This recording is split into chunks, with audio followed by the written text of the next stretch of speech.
हाँ विद्यार्थी मित्रों, जय स्वामिनारायण। आ पाठनी छेल्ली थियरी आपणी કોલોજન થિયરી, જેને સંઘાતનો સિદ્ધાંત કહેવામાં આવે છે। કયો સિદ્ધાંત કહેવામાં આવે છે? સંઘાતનો સિદ્ધાંત કહેવામાં આવે છે। ઓકે, ચલો તો આ સિદ્ધાંત શું છે? એક્ચ્યુઅલી સિદ્ધાંત અહીંથી સર્વ વ્યવસ્થિત ચાલુ થશે। આ બે ત્રણ વાક્યો જ અગત્યના છે સિદ્ધાંતમાં, આની થોડી પ્રાથમિક ભૂમિકા આપી છે કે આ સિદ્ધાંત કયા બે વૈજ્ઞાનિકે આપે તો રાસાયણિક પ્રક્રિયાઓમાં સંઘાતના લખો તો અથડામણ લખાય છે। શું કહેવાય છે? અથડામણનો સિદ્ધાંત એવું પણ કહેવામાં આવે છે। અથડામણ કહો તો ચાલે, સંઘાત કહો તો પણ ચાલે। આ સિદ્ધાંત મેક્સ ટ્રોટોઝ અને લુઈસે આપ્યો હતો। મેક્સ ટ્રોટોઝ અને લુઈસે આપ્યો હતો। આ સિદ્ધાંત એક પ્રક્રિયાની ઊર્જીય અને ક્રિયાવિધિ બાબતોને સમજાવે છે। ઊર્જા એટલે એનર્જી બાબતમાં, ઓકે, અને ક્રિયાવિધિ એટલે આપેલી પ્રક્રિયા કેવી રીતે થાય છે। ઓકે, કેટલીક પ્રક્રિયાઓ આમ તમને લાગતી હોય કે ચલો A + B વચ્ચે પ્રક્રિયા થઈને C બને છે, તો પહેલા કેવું થતું હોય, A માંથી A સ્ટાર બનતો હોય, પછી A સ્ટાર અને પછી B વચ્ચે પ્રક્રિયા થઈને AB સ્ટાર બનતું હોય, અને AB સ્ટાર માં વિઘટન થઈ C બનતું, એટલે 1 2 3 4 સ્ટેજમાં થઈ। આમ તમને એક જ સ્ટેજમાં લાગે તો આને ક્રિયાવિધિમાં આ બધું સમજવામાં આવે કે પ્રક્રિયામાં પહેલા શું બને છે, પછી એની પ્રક્રિયા કોની સાથે થાય છે, પછી નિપજ તરીકે મધ્યવર્તીમાં શું બને છે, પછી છેલ્લે નિપજ કઈ રીતે બને છે, 3 4 સ્ટેજ સમજવા હોય તો એને ક્રિયાવિધિ કહેવાય। આપેલી પ્રક્રિયાની મિકેનિઝમ કહેવાય અંગ્રેજીમાં એને, કે આપેલી પ્રક્રિયા કેવી રીતે થાય આખી સમજવાની પદ્ધતિ છે। તો ઊર્જાની અને ક્રિયાવિધિ બાબતોને સમજાવવાનો પ્રયત્ન કરે છે। ક્રિયાવિધિ તમારે હવે ઓર્ગેનિકમાં સમજવાની આવશે। તે વાયુની ગતિ ઊર્જા ઉપર આધારિત છે। વાયુની ગતિ ઊર્જા ઉપર આધારિત છે કોલોજન। ઓકે, અથડામણ હોય એટલે ગતિ ઊર્જા હોય તો ત્યાં જ અથડામણ હોય ને। ઓકે, જેમ જેમ ગતિ, તમે કોઈ પણ ગતિ ઊર્જા કોને કહેવાય? ધારો કે કોઈ પાત્રમાં તમે વાયુ ભરેલો છે અને એને ગરમ કરો તો અંદરના અણુઓની ગતિ ઊર્જા શું થાય? વધે। ગતિ ઊર્જા વધે એટલે અથડામણ વધે, અને અથડામણ થાય તો જ પ્રક્રિયા થાય। ખ્યાલ? પ્રક્રિયા થવા માટે પહેલા તો અથડામણ થવી જોઈએ। ચલો, ખબર પડી ગઈ? તો એ ગતિ ઊર્જા ઉપર આધારિત છે, કારણ કે તાપમાન વધારો એટલે ગતિ ઊર્જા વધે, ગતિ ઊર્જા વધે એટલે અથડામણ વધે। આથી કોના પર આધારિત છે? ગતિ ઊર્જા ઉપર આધારિત છે। એ શું સમજાવવામાં મદદ કરે છે? પ્રક્રિયાની ક્રિયાવિધિ, પ્રક્રિયા કેવી રીતે થાય છે એની ઊર્જીય બાબતોને સમજાવવામાં મદદ કરે છે। અને કોને આપે તો આ સિદ્ધાંત। આ સિદ્ધાંત પ્રમાણે પ્રક્રિયકના અણુઓને સખત ગોળા તરીકે વિચારવામાં આવે છે। ઓકે, આ એની ધારણા કરવામાં આવે છે કે પ્રક્રિયકના અણુઓ છે અથવા પરમાણુ કે ઘટક કણો પ્રક્રિયકો ગોળા સ્વરૂપમાં હોય છે, અને આ ગોળાઓ અથડાય ત્યારે પ્રક્રિયા થાય એમ ધરવામાં આવે છે। તો પહેલું જ નામ આના ઉપરથી તમે એ શીખ્યા કે કોને આપે તો એ કઈ બાબતોને સમજાવવામાં મદદરૂપ કરે છે, કોના ઉપર આધારિત છે? ગતિ ઊર્જા ઉપર આધારિત છે, કારણ કે તાપમાન વધારે તો ગતિ ઊર્જા વધે, ગતિ ઊર્જા વધે એટલે અથડામણ વધે। અને આ સિદ્ધાંતમાં પ્રક્રિયકોને ગોળા તરીકે વિચારવામાં આવે ને ગોળાઓ અથડાય છે બસ એમ ધારવામાં આવે। તો પ્રક્રિયા ક્યારે થાય? જ્યારે પ્રક્રિયકના અણુઓ વચ્ચે અથડામણ થાય ત્યારે। ચલો, ખબર પડી ગઈ? સ્ક્રીનશોટ પાડી લેજો તમે।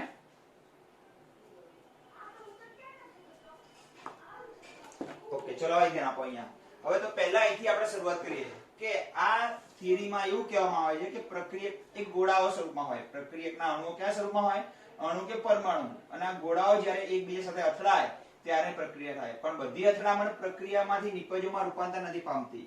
ઓકે, એ આ સિદ્ધાંત એવું કહેવા માંગે છે। તો આ સિદ્ધાંત એવું કહેવા માંગે છે પ્રક્રિયાના વેગનો આધાર પહેલા તો અથડામણ ઉપર છે। અથડામણ ઉપર છે કે પ્રક્રિયકના અણુ વચ્ચે અથડામણ થાય એના ઉપર।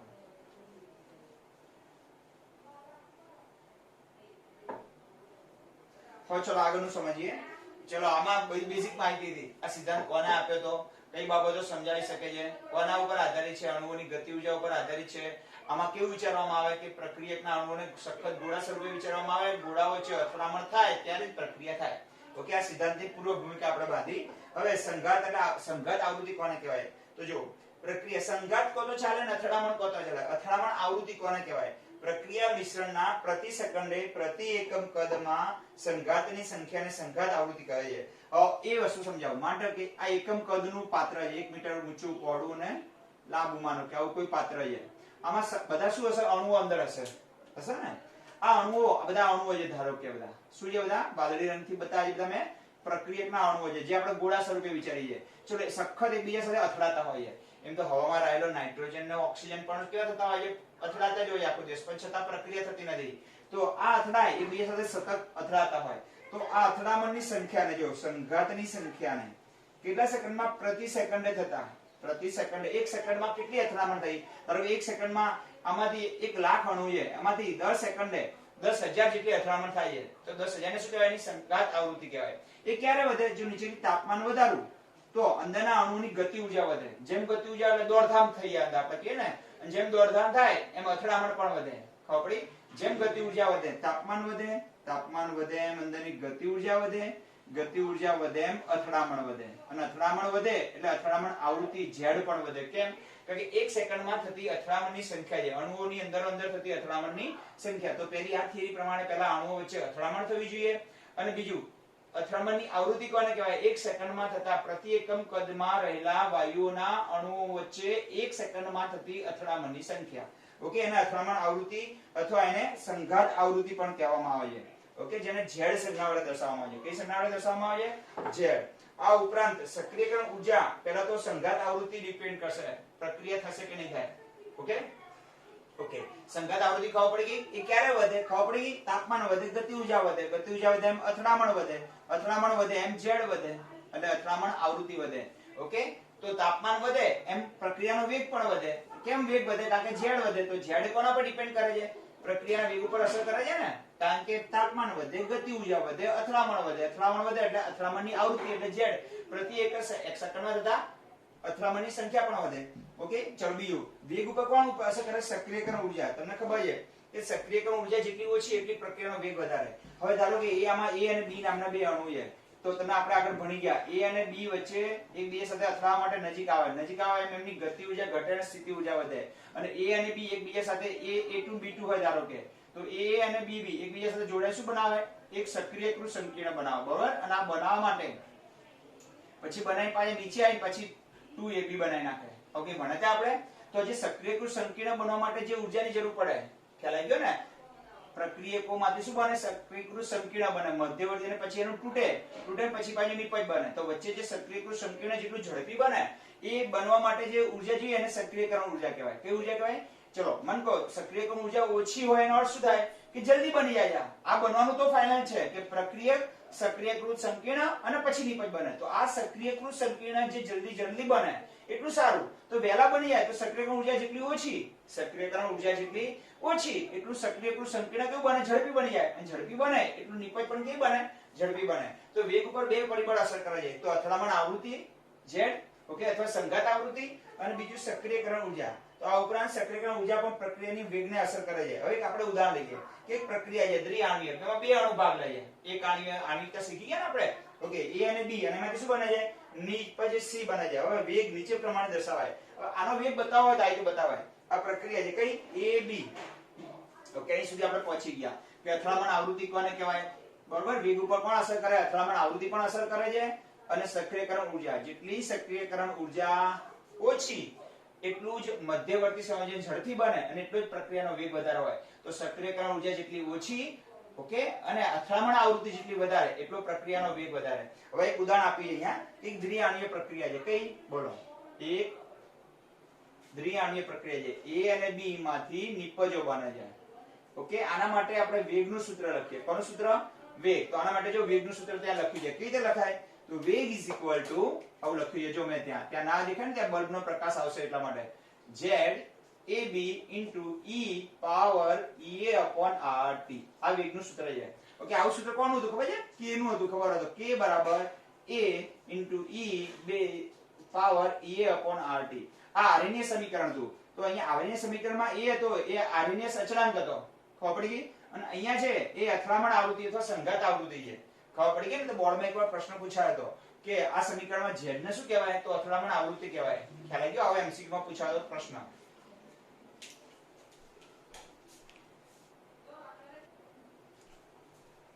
મિત્રો એકવાર MCQ પૂછાયેલો કે આ સમીકરણ આપેલું જેમાં Z ને શું કહેવાય? ખ્યાલ આવી ગયો ને? એવું પૂછાયું. સંઘાત આવૃત્તિ અથવા અથડામણ આવૃત્તિ કહેવાય.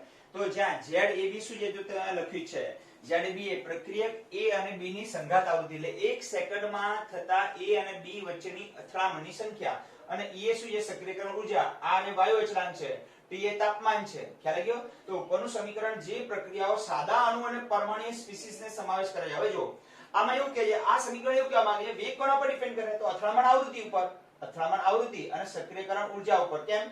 R અને T તાપમાન ઉપર પણ વેગ અસર કરે છે. ખ્યાલ આવી ગયો? તાપમાન વધે એમ શું વધે? અથડામણ આવૃત્તિ વધે. કારણ કે ગતિ અંદરના અણુઓની દોડધામ વધી જાય થોડી એમ કહીએ તો આપણે, તો એકબીજા સાથે અથડામણ પણ વધી જાય, તો તાપમાન વધે, અથડામણ આવૃત્તિ વધે, વેગ વધે, અને સક્રિયકરણ ઉર્જા છે એ જેટલી ઓછી એટલો વેગ વધારે. ઓકે, આ સમીકરણથી આપણે અથડામણ આવૃત્તિ અને સક્રિયકરણ ઉર્જા અને અથડામણ આવૃત્તિ ઉપર તે વેગ શોધી શકાય છે.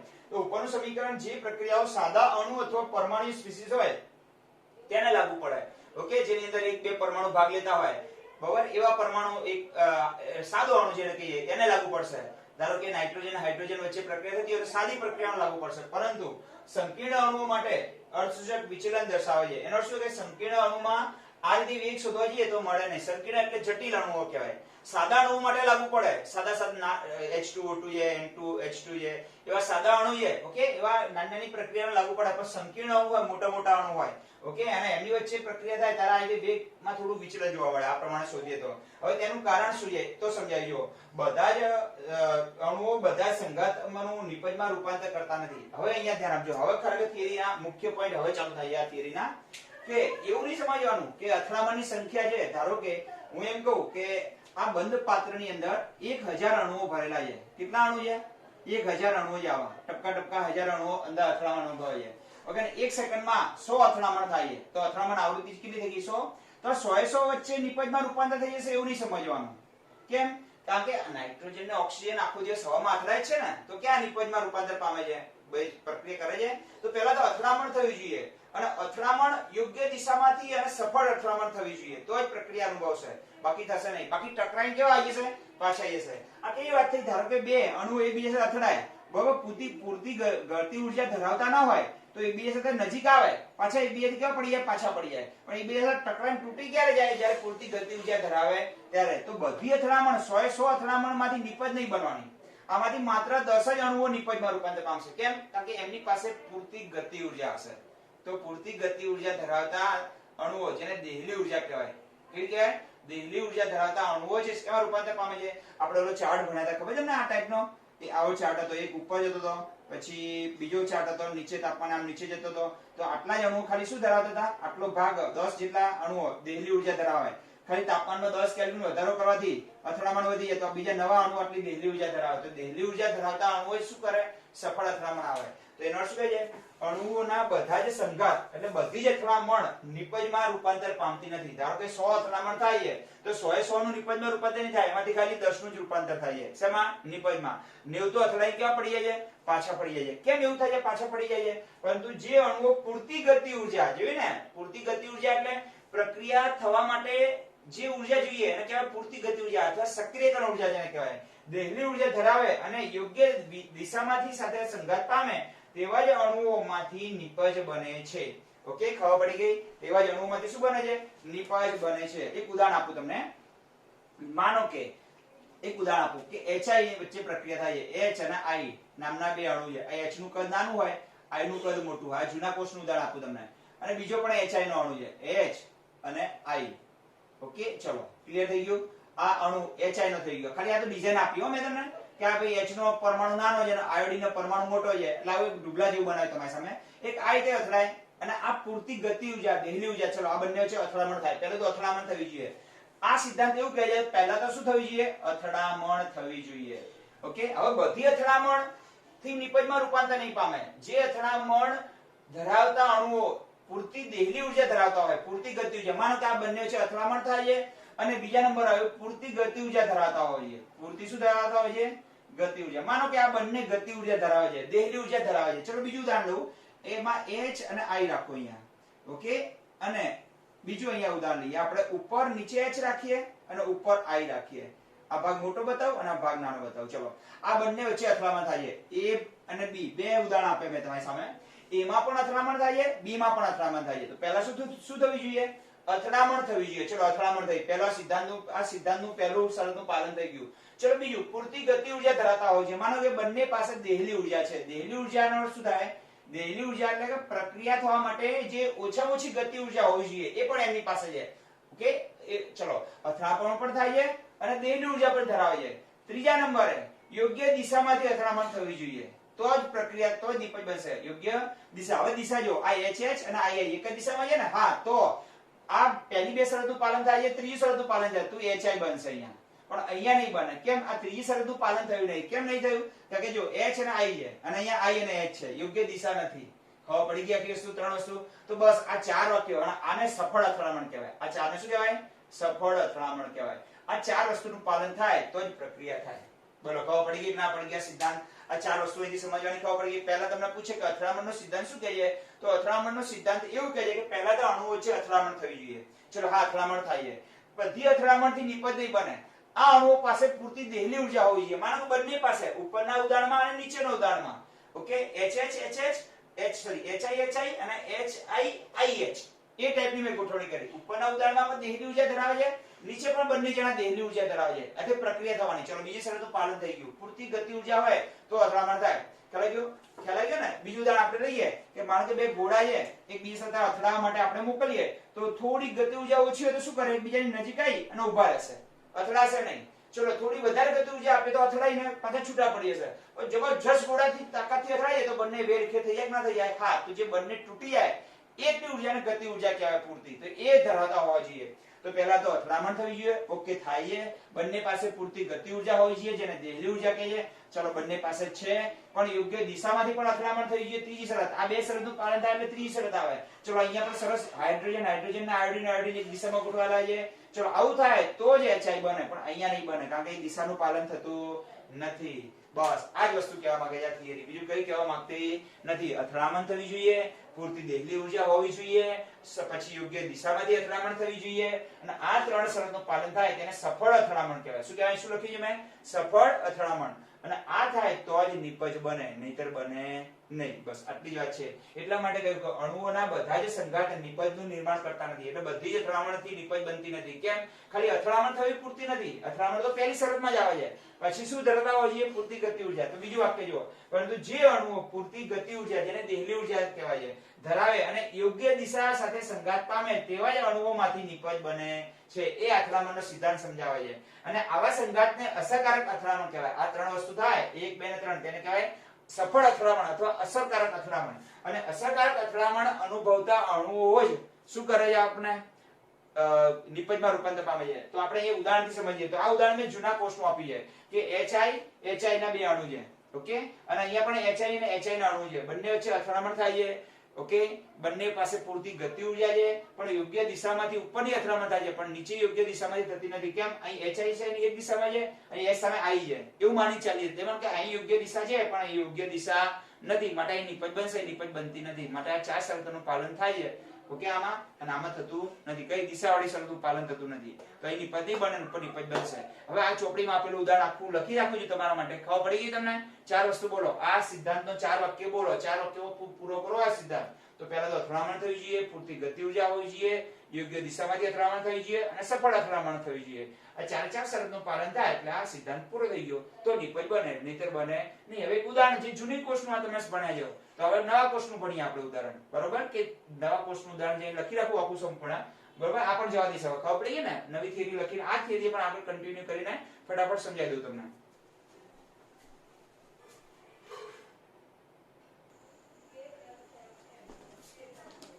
હા વિદ્યાર્થી મિત્રો, જે ઉદાહરણ આપણે HI હાઇડ્રોજન આયોડાઇડ લીધું હતું, અહીંયા આપણે બીજું ઉદાહરણ લઈએ વિસ્થાપન પ્રક્રિયાનું. કે અહીંયા બ્રોમોમિથેન છે. જો આ પદાર્થ કયો છે? બ્રોમોમિથેન થયું. આ બ્રોમોમિથેન, ઓકે, એમાંથી મિથેનોલની બનાવટ છે, CH3OH, ઓકે. NaOH સાથે પ્રક્રિયા થાય जा रही है. NaOH માંથી OH- આયન છે. તો OH- ક્યાં કોની સામે આવી જાય? Br ની સ્થાને આવી જશે, એટલે Br નું વિસ્થાપન થઈ જશે. તો Br અહીંથી કેવું પડી જાય? છૂટો પડી જાય. તો અહીંયા OH આવી જાય તો CH3OH, જે મિથેનોલ જેને કહીએ આપણે, ઓકે. તો મિથેનોલ બની ગયો. તો કઈ પ્રક્રિયા થઈ? વિસ્થાપન પ્રક્રિયા થઈ. કેન્દ્રાનુરાગી વિસ્થાપન પ્રક્રિયા થઈ. તો આ પ્રક્રિયામાં બે શક્યતાઓ છે. કઈ બે શક્યતાઓ છે? કે માનો કે આપણે C કાર્બન સાથે 3 હાઇડ્રોજન જોડાયેલા છે. તો આ કાર્બન છે, દેખાય છે? અને એની સાથે કેટલા હાઇડ્રોજન જોડાયેલા છે? 3, ઓકે. આ રીતે જોડાયેલા હશે 3 હાઇડ્રોજન. આમ ખ્યાલ આવી ગયો? આ 3 હાઇડ્રોજન આ રીતે જોડાયેલા હોય, પાંખિયાની જેમ. એ આમ જો, એ 3 હાઇડ્રોજન જોડાયેલા છે, એ આ રીતે. ખબર પડી કે અહીં કોણ છે? આ છેડે તરફ કોણ હશે? કાર્બન હશે. કાર્બન સાથે કોણ જોડાયેલો હશે? Br. ખબર પડી ગઈ ને? એ આમ જોડાયેલો હોય, આમ 3 હાઇડ્રોજન જોડાયેલા હશે પાંખિયા સ્વરૂપમાં. આમ જો આ રીતે. અહીં કોણ હોય? કાર્બન. કાર્બન સાથે કોણ હશે? Br. હવે તમને ખબર છે કે કાર્બન કરતા બ્રોમિન કે હેલોજનની ઇલેક્ટ્રોનને આકર્ષવાની ક્ષમતા વધારે હોય તો બંધનું ઇલેક્ટ્રોન યુગ્મ કઈ તરફ ખેંચાયેલું રહેશે? બ્રોમિન તરફ. આથી ઇલેક્ટ્રોનની ઘનતા વધવાની. આથી આના પર આંશિક ઋણ વિભાર આવવાના, આના ઉપર આંશિક ધન વીજભાર આવે જે બંધને ધ્રુવીય બનાવે છે, તો આ બંધ ધ્રુવીય હશે અને એની તરફ OH માઇનસ આયન આવે છે, ઋણ આયન એની સાથે જોડાવા આવે. હવે જોડાવાની બે શક્યતા છે. OH માઇનસ સીધો કઈ બાજુથી જોડાય? આ Br ની બાજુથી જોડાય. તો પહેલી શક્યતા છે, જો આની સાથે Br જોડાય તો આ જોડાય ને, કઈ બાજુથી જોડાય? Br. પણ આ બંને ઋણ છે તો એ Br નું આકર્ષણ થાય કે અપાકર્ષણ થાય? અપાકર્ષણ થાય, માટે યોગ્ય દિશા કહેવાય નહીં. તો જો OH એ Br ની બાજુથી જોડાશે, ઓકે, ત્રણ હાઇડ્રોજન તો આમ હશે બેટા, જો એક હાઇડ્રોજન, આ બીજો હાઇડ્રોજન અને આ ત્રીજો હાઇડ્રોજન, ત્રણ હાઇડ્રોજન આવી ગયા. એ ત્રણ હાઇડ્રોજન આમ હશે, આવી ગયા ત્રણ હાઇડ્રોજન. આ કોણ હશે? કાર્બન હશે, એની સાથે Br હશે અને Br ની બાજુ તરફથી જો OH માઇનસ આયન જોડાય તો બંને વચ્ચે તો અપાકર્ષણ થાય. અપાકર્ષણ થાય એટલે અથડામણ થાય, પણ નિપજ બને નહીં, કારણ કે યોગ્ય દિશામાંથી થતી નથી. તો આ કેવી દિશા છે? અયોગ્ય દિક વિન્યાસ છે. આ કેવો છે? અયોગ્ય દિક વિન્યાસ છે. અને અયોગ્ય દિક વિન્યાસ હોય, દિક વિન્યાસ એટલે દિશા, તો નિપજ ન મળે. અને આ કેવો છે? યોગ્ય દિક વિન્યાસ છે. દિક વિન્યાસ, અને યોગ્ય દિક વિન્યાસ હોય તો નિપજ મળે. હવે શું થશે? બીજી શક્યતા આવે છે કે આ જે ઋણ આંશિક ધન વિભાર વાળો કાર્બન છે ને, એ શું કરશે? આ OH માઇનસ ને પોતાની તરફ આકર્ષે છે, કારણ કે એના પર આંશિક ધન વિભાર છે, આના પર કેવો છે? ઋણ વિભાર, માટે એની તરફ આકર્ષાશે. તો ત્રણેય હાઇડ્રોજન જે આમ ગોઠવાયેલા હતા ને, પહેલા કેમ ગોઠવાયેલા હતા? આ રીતે હતા. દેખાય તમને? એ આમ હશે, જો તમને સમજણ પડી જશે મારા ખ્યાલથી. ત્રણ હાઇડ્રોજન હતા, આ ત્રણ હાઇડ્રોજન, એક ઉપર એક નીચે, આ રીતે હશે. ચલો થઈ ગયા ત્રણ હાઇડ્રોજન, 1 2 અને 3, 1 2 અને 3 હાઇડ્રોજન. અહીં કોણ હશે? કાર્બન. કાર્બન સાથે કોણ જોડાશે? Br. હવે જ્યારે OH શું કરશે? આ કાર્બન હતો ને, જે કાર્બન, એના પર આંશિક ધન વિભાર છે, એ આ OH ને પોતાની તરફ આકર્ષે છે. જો આકર્ષાય ને એટલે હાઇડ્રોજન એક ઉપર જતો રહે અને બે નીચે જતા રહે, આવી રીતે ગોઠવાઈ જશે. જો એ આ રીતે, હવે આ રીતે ગોઠવાઈ ગયા. પહેલા આમ હતા, ખ્યાલ છે ને? આમ હતા. હવે આમ એક જ સમતલમાં આવી ગયા હાઇડ્રોજન, અને આ જગ્યા કઈ થઈ ગઈ? ખાલી થઈ ગઈ. અને ખાલી ભાગમાંથી કોને ખેંચી લાવીએ? આંશિક ધન વિભારિત કાર્બન આ ઋણ આયનને પોતાની તરફ શું કરે છે? આકર્ષે છે. અને બિલકુલ એની સામે કોણ હતો? Br. હા, હવે અને બંને આ રીતે જોડાય તો બંને બંધ નબળા પડી ગયા. જો આ બંધ પ્રબળ તો નબળો પડી ગયો અને આ જોડાણ થયું નવું. ધીમે ધીમે આ બંધ અહીંથી તૂટી જશે અને આ જોડાઈ જશે. અને જોડાઈ જાય એટલે પાછા ત્રણે ત્રણ હાઇડ્રોજન આમ ગોઠવાઈ જશે, આ રીતે. જેમ પેલા આમ હતા એને બદલે હવે આ બાજુ આવી ગયા. જો આવી ગયા આમ, અને અહીં કોણ આવી ગયો? OH. અને Br કેવો પડી ગયો? છૂટો. હા, તો જો Br અને OH બંને એક જ બાજુથી જોડાશે તો નિપજ નહીં થાય, પણ Br ની બિલકુલ સામેની બાજુથી OH માઇનસ હાઇડ્રોક્સિલ આયન જોડાશે ત્યારે ત્રણે ત્રણ હાઇડ્રોજન એક જ સમતલમાં આવી જશે. આ બાજુ OH હશે અહીંયા, અને આ બાજુ અહીંયા Br હશે. અને પછી ધીમે ધીમે આ બંધ નબળો પડી જાય, આ બંધ પ્રબળ બને, તૂટી જાય અને આ જોડાઈ જાય, એટલે ત્રણે હાઇડ્રોજન એની વિરુદ્ધ દિશામાં જેમ હતા એનાથી બિલકુલ વિરુદ્ધ દિશામાં આવી જાય, અને આ બાજુ OH જોડાઈ જાય અને Br કેવો પડી જાય? છૂટો પડી જાય. તો આની યોગ્ય દિશા કહેવાય. ઓકે, તો નિપજમાં રૂપાંતર થશે. તો બંને પાસે અથડામણ થવી જોઈએ, પૂરતી ગતિ ઉર્જા હોવી જોઈએ, અને પૂરતી ગતિ ઉર્જા ઉપરાંત યોગ્ય દિશામાંથી પણ અથડામણ થવી જોઈએ. અને આ ત્રણ વસ્તુનું પાલન થાય એને સફળ અથડામણ કહેવાય. ઓકે, સફળ સંઘાત કહેવાય. અને ચારે ચાર વસ્તુનું પાલન થાય તો જ પ્રક્રિયા થાય. ઓકે, ઉપરના ઉદાહરણ પરથી કહી શકાય કે પ્રક્રિયકના અણુઓનું યોગ્ય દિક વિન્યાસ બંધની રચના કરે છે. એટલે યોગ્ય દિશામાંથી અથડાવું એ બંધની રચના કરે છે, પણ અયોગ્ય દિક વિન્યાસને કારણે તે પાછા ધકેલાય છે અને નિપજ બનતી નથી. ઓકે, આ થિયરીનો છેલ્લો ભાગ લખી નાખું, પછી સમજાવી દઉં તમને.